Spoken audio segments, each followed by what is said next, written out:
ESPN Plus is one of the best apps that you can download for your TV. Well, in today's tech video, I'm going to show you 3 different ways of how you can install ESPN Plus on your Pioneer Smart TV.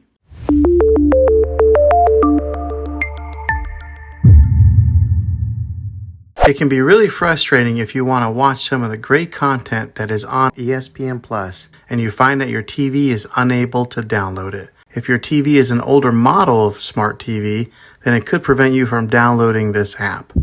So the way that I'm going to show you how to install will be able to work on any model of TV, on any year of TV. You just have to have an HDMI port on your TV to plug into. I recommend getting a Roku stick or an Amazon Fire Stick. Both of these media streaming players have the capability of download ESPN Plus. You then use a Roku or Fire Stick as your main streaming player, which bypasses the operating system on your TV. If you want to spend a little more and get a more robust device that gives you a few more options, then take a look at the Apple TV 4K. All these devices plug into the HDMI port on your TV, no matter how old it is, no matter what model it is. I've had great luck with all these streaming players, and I'll put links in the description down below of where you can get one of them. Well, hopefully this video was helpful for you. If it was, go ahead and click a thumbs up on it. Go ahead and subscribe to my channel. I make tech videos all the time, and I would love to have you back in the next one. Take care.